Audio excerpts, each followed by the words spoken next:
হারিয়ে দিয়েছে। তাহলে বলতে পারিস তাকে বলবো না তো কি ভালোবাসো? বলে যদি না মা রাধারানী ভুল করেছে, আমরা মানছি সে অন্যায় করেছে, সে রাধারসে হারিয়ে।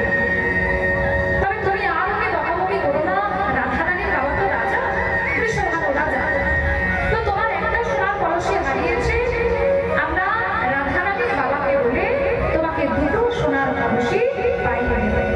তাহলে আর বলবে না তো? বলে আমি যদি একটা কলসির বদলে দুটো কলসি পাই তবে আর বলবো কেন? তাই রাধারানীকে নিয়ে ললিতা বিশাখা ঘরের মধ্যে ঢুকল। ঘরের মধ্যে ঢুকে দরজা জানলা লাগিয়ে দিয়ে বলল, রে রাধে,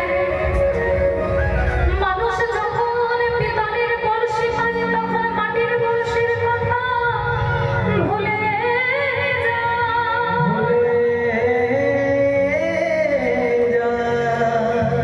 আবার মানুষ যখন রূপোর কলসি পায় তখন পিতলের কলসির কথা ভুলে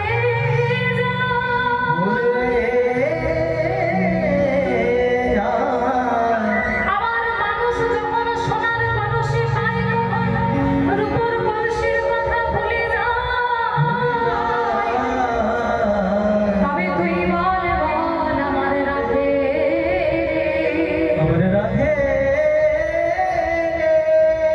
তুই সোনার কলসির থেকে এমন কোন দামি কলসি পেলি যে তুই সোনার কলসির কথা ভুলে গেলি?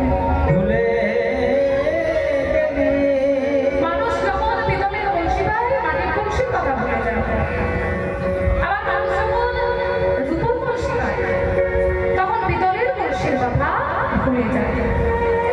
আবার মানুষ যখন সোনার কলসি পায় তখন রূপোর কলসির কথা ভুলে যায়। কিন্তু রাধে, সোনা হচ্ছে সব থেকে দামি, তাহলে তুই সোনার থেকেও এমন কোন দামি জিনিস পেলি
বলে শুনবি?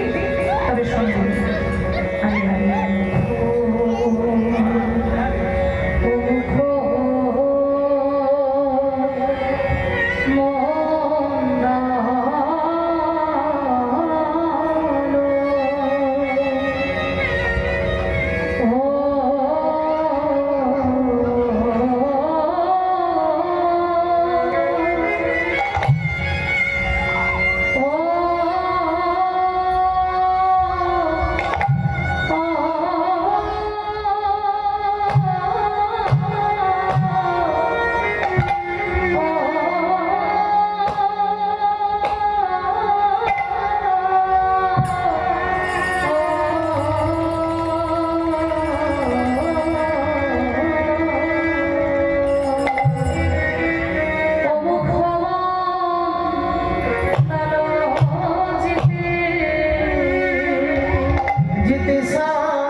তখন বলছে, ওরে সখী, আমরা কি দর্শন করলাম জানিস? মুখমণ্ডল যদি শারদ সুধা বলকে সেবা। আমরা এই বইটি প্রিয় তালের মধ্যে আস্বাদন করলাম। তো বলছে, শোন সখী, আমি যেটা দর্শন করেছি শুনবি? আমি যমুনার কূলে গিয়ে কি দর্শন করলাম? বলে, যেটা দর্শন করলে সেটা আমাদের কাছে খুলে বল, শুনবি? তবে শোন, আমি যখন প্রথমে গেলাম যমুনার কূলে, তখন কি দেখলাম জানিস? অদম্বের তলে গিয়ে শ্যামজি গনিয়া, শ্যামজি গনিয়া, শ্যামজি গনিয়া। একটু জোর করে বলুন তাহলে সকলে, হরি বল, হরি বল। অদম্বের তলে গিয়ে শ্যামজি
গনিয়া, শ্যামজি গনিয়া,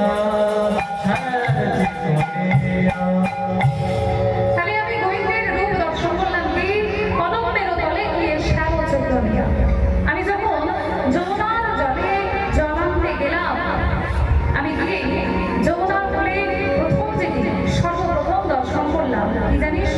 বলে কি, আমি দেখিলাম যমুনার কূলে, দেখিলাম যমুনার কোলে, দেখিলাম যমুনার কূলে, দেখিলাম যমুনার কোলে, নিচে সরস্বতী, উপরে যমুনা, মাঝেতে গঙ্গা। নিচে সরস্বতী, উপরে গঙ্গা, মাঝেতে গঙ্গা বহে। আমি বেনি দেখিলাম, বেনি দেখিলাম, আমি দেবকে দেখিলাম, গোবিন্দের শ্রীচরণে বেনি দেখিলাম। দাদা, কি বললি রাধে? তুই প্রাণ গোবিন্দের শ্রীচরণে ত্রিবেণী দেখলি? হ্যাঁ রে, তুই প্রাণ গোবিন্দের শ্রীচরণে ত্রিবেণী কোথায় পেলি? ত্রিবেণী এখানে কোথায় পেলি? সেটা তো প্রয়াগরাজ, এলাহাবাদে, যেখানে গঙ্গা, যমুনা, সরস্বতী তিনটি নদীর মিলনস্থল, সেটা হচ্ছে ত্রিবেণী। কিন্তু প্রাণ গোবিন্দের শ্রীচরণে তুই ত্রিবেণী কোথায় পেলি? বলে, কোথায় পেলাম জানিস? না, গোবিন্দের চরণের তলাটা যেখানে আলতা মাখানো থাকে, তাহলে গোবিন্দের চরণের তলাটা হচ্ছে লাল। আর সরস্বতী নদীর জল কেমন? সরস্বতী নদীর জল কিন্তু লাল। আর যমুনার জল হচ্ছে নীল। গোবিন্দের বরণটা কেমন? রূপের বরণটা, গোবিন্দের গায়ের রং হচ্ছে নীল বর্ণ, তাই যমুনার জল নীল বর্ণ। আর গোবিন্দের রূপটাও হচ্ছে নীল বর্ণ, তাই নিচে সরস্বতী, উপরে যমুনা, আর মাঝেতে গঙ্গা। অর্থাৎ আমরা প্রাণ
নমস্কার। আমার গোবিন্দ আজকে চরণে যে নপুরটি, সেই নপুরটি পরে অর্ধেক অর্ধেক পায়ে যমুনার কোলে হাঁটা চলা করছে। এই যে নপুর, এই নপুরগুলো কি এমন ভাগ্য করেছিল যে তারা গোবিন্দের চরণে স্থান নিয়েছে? এই নপুর কারা ছিল জানেন? তাহলে এটি জানতে হলে যেতে হবে আমাদেরকে ত্রেতা যুগে রাম অবতার। যখন সীতাকে হরণ করেছিলেন রাবণ, তখন রাম হাসিতা প্রাণ সীতা বলে এবং সেবন করে খুঁজে বেড়ায়। এখন সীতাকে খুঁজতে খুঁজতে রাম যখন ক্লান্ত হয়ে গেল, ক্লান্ত হয়ে একটা বৃক্ষের তলায় তার যে ধনুকটি ছিল সেই ধনুকটিকে গেঁথে সেই বৃক্ষের তলায় তিনি বসে পড়লেন। এখন যে না বসে পড়েছে সেই বৃক্ষের তলায়, হঠাৎ তিনি লক্ষ্য করলেন যে রাম যেখানে বসেছে তার পাশ দিয়ে একটা রক্তের নালা বয়ে যায়। রক্তের নালা, লক্ষণ, তবে কি সীতার জন্য কাঁদতে কাঁদতে আমার চোখের জল শেষ হয়ে আমার নয়ন দিয়ে রক্ত পড়ছে। লক্ষণ, বলো না আমার নয়ন দিয়ে কি রক্ত পড়ছে? সঙ্গে সঙ্গে লক্ষণ বলল, দাদা তোমার নয়ন দিয়ে তো কোনো রক্ত পড়েনি। সে কি, আমার নয়ন দিয়ে রক্ত পড়েনি? তবে কি আমার দেহ থেকে কোথাও কোনো আঘাত পেয়েছে যেখান থেকে রক্ত পড়ছে? দেখো না লক্ষণ, দেখো। লক্ষণ দেখতে লাগলো দাদার কোনো জায়গায় আঘাত পেয়ে রক্ত বেরোচ্ছে। যখন সারা শরীর পর্যবেক্ষণ করে দেখলো যে দাদার কোথাও থেকে কোনো আঘাত থেকে রক্ত বেরোচ্ছে না, হঠাৎ লক্ষণ লক্ষ্য করলো যে দাদা যে ধনুকটি গেঁথে বসেছে সেই ধনুকটি গাঁথা গেছে একটা পাতার মধ্যে, আর সেই পাতার তলা থেকে রক্তের নালাটি বেরিয়ে আসছে। লক্ষণ সঙ্গে সঙ্গে বলল, দাদা তোমার শরীরের কোনো আঘাত থেকে রক্ত বেরোয়নি। তুমি যে ধনুকটি গেঁথে বসে আছো, আমার মনে হয় ওই পাতার তলায় কিছু আছে, যার জন্য সেই পাতার তলা থেকে রক্ত বেরিয়ে আসছে। সঙ্গে সঙ্গে রামচন্দ্র সেই ধনুকটি উঠালেন, ধনুকটি উঠানোর পর পাতাটি উঠালেন, আর পাতাটি ওঠানোর পর দেখলো একটা ব্যাঙের গায়ে সেই ধনুকটি গাঁথা গেছে। সঙ্গে সঙ্গে সেই আঘাতপ্রাপ্ত ব্যাঙটিকে হাতে তুলে নিয়ে বললেন, ওরে ব্যাঙ, ওরে ব্যাঙ রে, ওরে ব্যাঙ, তোকে আমি এত আঘাত করেছি, তোকে আমি এত আঘাত করলাম, তুই তো একবার চিৎকার করলি না? তুই যদি একবার চিৎকার করতিস তাহলে তো আমি তোকে ছেড়ে দিতাম, তুই একবার চিৎকার কেন করলি না? ব্যাঙ তখন বলছে, ও প্রভু, আমি হলাম ব্যাঙ, আমাকে যখন সাপে তাড়া করে তখন আমি রাম রাম বলে চিৎকার করি, চিৎকার করি। আমার প্রাণ যখন সংকটে থাকে তখন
যাবে কি তোমার পুত্র তোমার সঙ্গে যাবে না, তোমার কন্যা তোমার সঙ্গে যাবে না, সঙ্গে যাবে না তোমার ঘর বাড়ি টাকা পয়সা যাদেরকে নিয়ে বেঁচে আছো তারা কেউ তোমার সঙ্গে যাবে না। তোমার সঙ্গে যাবে না যদি শেষের দিনে আমাদের সঙ্গে কোনো জিনিস নাই, কোনো নাম যায়, সেদিন কি যাবে জানো?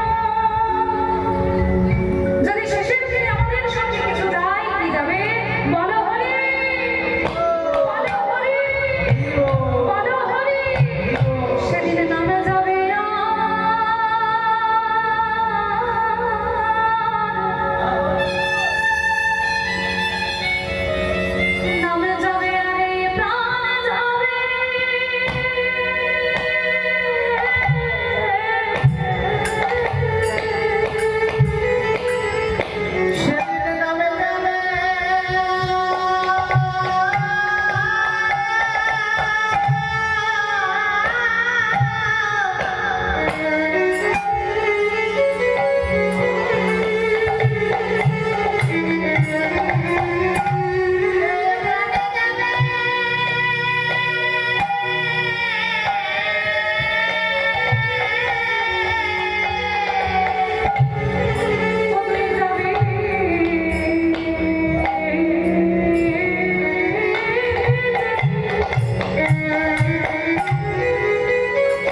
তো সেদিন ব্রহ্মমুনি এবং বিশ্বাস মুনি তারা দুজনে মিলে গোবিন্দের চরণ প্রার্থনা করেছিল, যার জন্য দুই পায়ে দুটি নকুল গুরু শিষ্য দুজনের সারা জীবন ধরে আছে। তাই কেউ যদি ভগবানকে মন দিয়ে ডাকে, নয়ন জল দিয়ে ডাকে, গোবিন্দ কি পারে গোবিন্দ তাদের ডাকে সারা না দিয়ে থাকে? মায়েরা দেখছে অনেকে ঘুমে ভুলে যাচ্ছ, হ্যাঁ এরপরে তো রাত সাতটা হবে, এত ঘুমালে চলবে? আর আজকের দিনটাই তো শেষ, আজকে তো আমাদের আমাদের দিন, আজকের দিনটা যদি ঘুমিয়ে কাটিয়ে দাও সারা বছর আফসোস করবে, তাই না? ওই দেখবে সকলে মিলে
কৃষ্ণের যে রূপটি রেখেছে সেই রূপটির কথা বললেন। তাহলে প্রথমে চরণ থেকে আমরা বদন আস্বাদন করব। ভগবানের চরণকে আস্বাদন করলাম। অরুণিত চরণে রণিত মুনি মঞ্জির আভ্র আভ্র বধূ চরণে নশা। তাই গোবিন্দের চরণটি হলে এবার আস্বাদন করবো গোবিন্দের বসন্তে ভগবাঞ্চন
নখিলে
আস্বাদন করলাম, গোবিন্দের ঘুরু দুটি আস্বাদন করলাম, আর কি দেখলাম জানিস? ও গোবিন্দ ভালো জীবিকা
বলে আমার বধুর নাকটি দেখে তো নাক মনে হচ্ছে না, আমার বধুর নাকটি দেখে মনে হচ্ছে যেন টিয়া পাখির ঠোঁট বটে।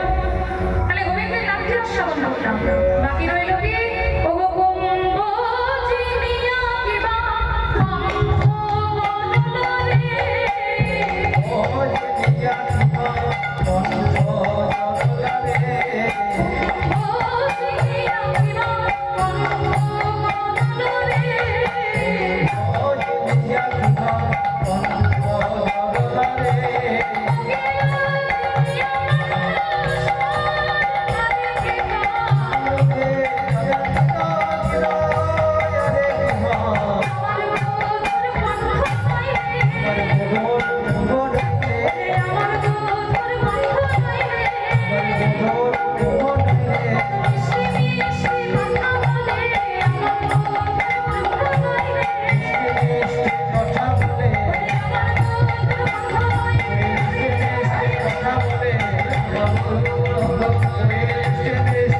বদলে তাহলে গোবিন্দের যে রূপের বর্ণনা দিচ্ছেন শ্রীমতী রাধারানী, যেই না রাধারানী সেই বর্ণনা দিচ্ছেন, হঠাৎ শুনতে পেলেন গোবিন্দের সেই বাঁশি। আজ বাঁশি বেজে উঠেছে সেই নিকুঞ্জ বনে। আর সঙ্গে সঙ্গে রাধারানী বলে উঠলেন তার সখীদের কাছে, ও বাঁশি রে,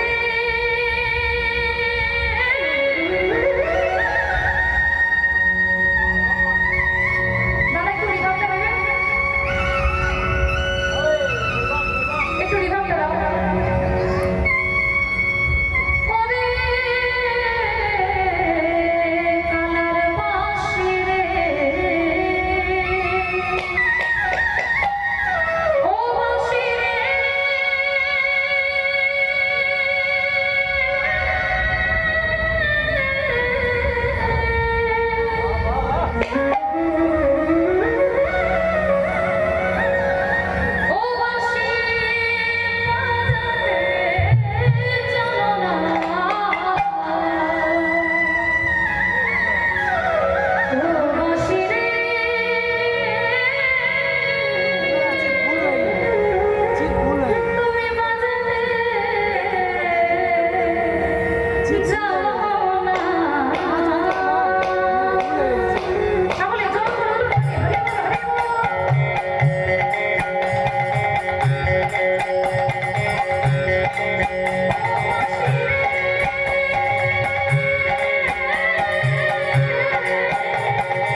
মেয়েরা করে না, করে না, খুব সুন্দর করে এখন ললিতা চুল আঁচড়ে দিচ্ছে, বিশাখা ফুল গুজে দিল, আর চিত্রা একটা সুবর্ণ মানে সোনার টিকলি এনে রাধারানীকে পরিয়ে দিল।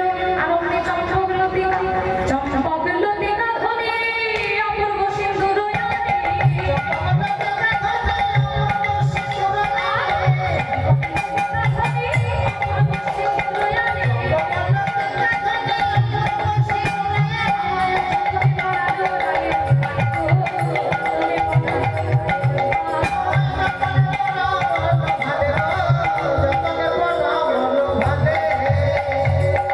যেই না চম্পক লতিকা একটু সিঁদুর এনে রাধারানীর কপালে পরিয়ে দিয়েছে, সেই কপালে সিঁদুরটি দেখে কি মনে হলো যেন যেন ভানুর উদয় হয়েছে।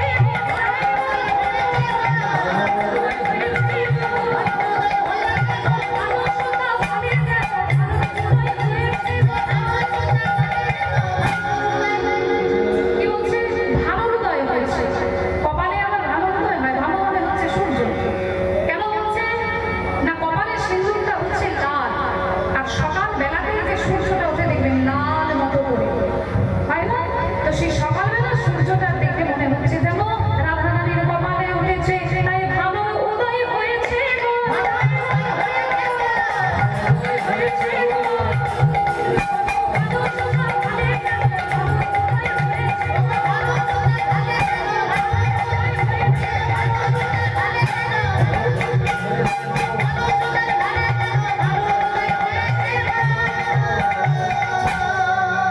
তাহলে ললিতা হলো, বিশাখা হলো, চিত্রা হলো, চম্পক লতিকা হলো, বাকি রইল কে? সুরে বিহরিষ হইয়া গজমতি হইয়া।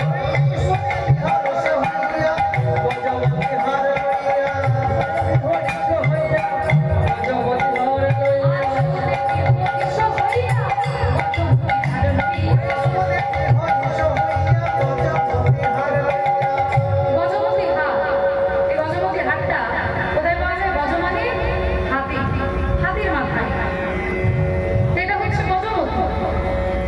যদি বাঁশের উপরে পড়ে, এই যে 27টি নক্ষত্র আছে, আমাদের যে 27টি নক্ষত্র, তার মধ্যে একটা হচ্ছে সাতী নক্ষত্র।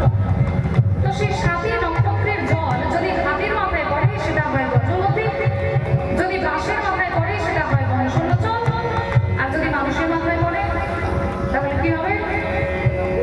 যদি সাতী নক্ষত্রের জল কোনো মানুষের মাথায় পড়ে তাহলে সেই মানুষটিকে আর এই ধরাধামে আসতে হয় না, তিনি গোবিন্দের চরণ লাভ করেন। তো সেই সাতী নক্ষত্রের জল যখন গজমতি গজ অর্থাৎ হাতির মাথায় পড়েছিল, সেটা হলো গজমতি। আর সেই গজমতির হার তৈরি করে সুরে বিহরিষ হইয়া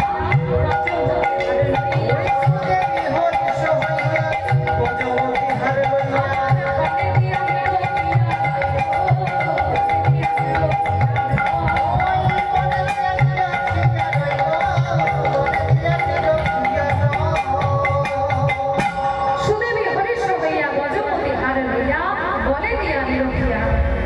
যেই না সেই গজমতি হারটি গলাতে পরিয়ে দিয়েছে রাধারানী, আর অমনি কি হলো? নানা রত্ন বর্ণ মিলে রঙ্গদেবী বনাইলে।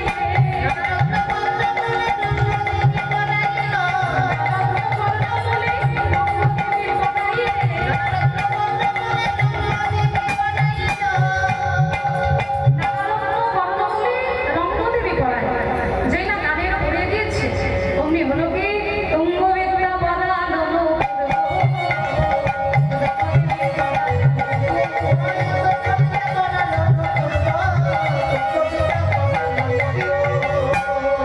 এখন যেই না নানা রকম কর্ম মিলে তুঙ্গবিদ্যা পড়ায়, যেই না পরিয়ে দিয়েছে গানের মধ্যে, সঙ্গে সঙ্গে যেটা বাকি ছিল, সেটাকে পড়ালো। বাকি আভরণ ছিল তুঙ্গবিদ্যা পড়াই, বাকি আভরণ ছিল তুঙ্গবিদ্যা পড়াই।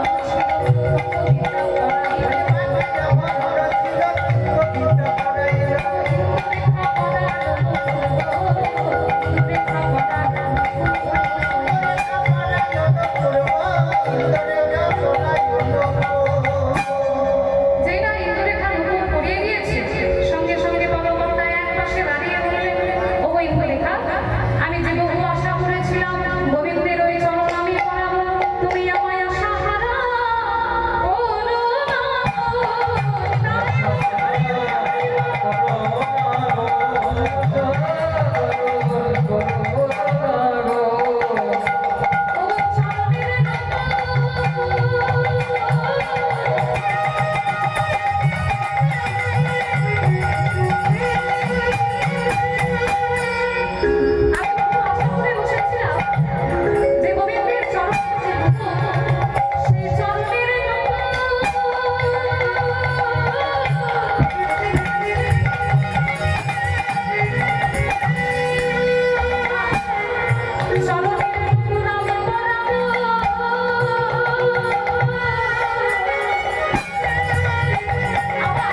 এই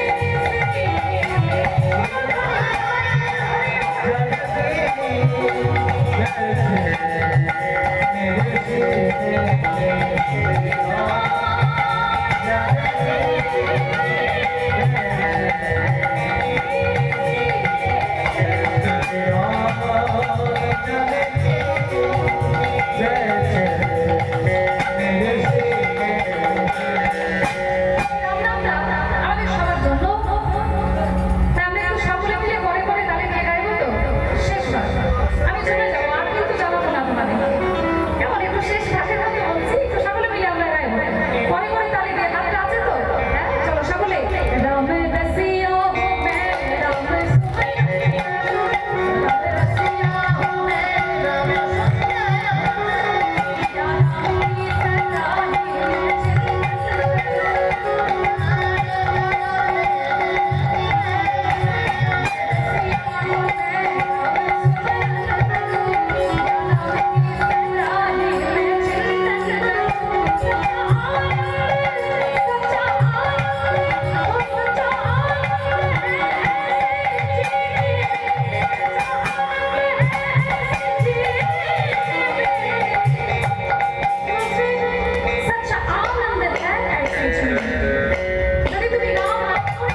ধরে বলো, ধরে বলো।